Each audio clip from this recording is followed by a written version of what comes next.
Hi అండి, అందరికీ నమస్కారం. Welcome to my channel. ఈరోజు మన వీడియోలో కేరళ స్పెషల్ రైస్ కేక్, దీన్ని కలతప్పం అని కూడా అంటారు. టేస్టీ అండ్ హెల్తీ ఫుడ్ అండి. ఎవరైనా 10 నిమిషాల్లో రెడీ చేసుకోవచ్చు. మరి లేట్ చేయకుండా వీడియోలోకి వెళ్ళిపోదాం. ఒక బౌల్ తీసుకొని 1 కప్పు రైస్ వేసుకోవాలి. వాటిని 3 గంటలు నానబెట్టుకోవాలి. నేనైతే ఇక్కడ రేషన్ బియ్యం తీసుకున్నాను. మీరు ఏదైనా యూజ్ చేసుకోవచ్చు.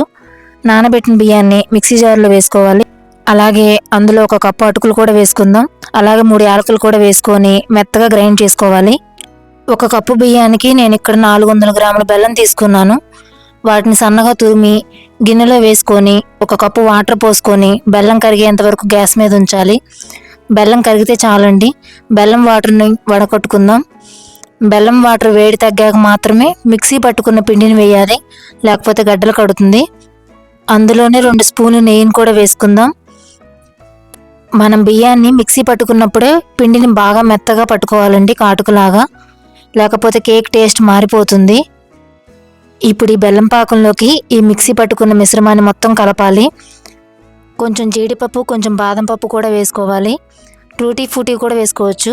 ఇప్పుడు కేక్ గిన్నెని తీసుకొని దానికి కొంచెం నెయ్యిని రాసి మనం కలుపుకున్న ఈ మిశ్రమాన్ని అందులో వేయాలి. నెయ్యి అయినా పర్వాలేదు, నూనె అయినా పర్వాలేదు, లాల్ అయినా పర్వాలేదండి, ఏదైనా రాసుకోవచ్చు. ఇప్పుడు దీన్ని 20 నిమిషాలు మీడియం ఫ్లేమ్లోనే ఉడికించాలండి. మీడియం ఫ్లేమ్లోనే ఉడికిస్తేనే కేక్ టేస్ట్ చాలా బాగుంటుందండి. కేక్ ఉడికిపోయింది. ఇప్పుడు దీన్ని ఒక ప్లేట్లోకి సర్వ్ చేసుకుందాం. ఎంతో టేస్టీగా ఉండే Kerala special kalathappam rice cake ready అయిపోయిందండి. నచ్చితే మీరు కూడా ట్రై చేయండి.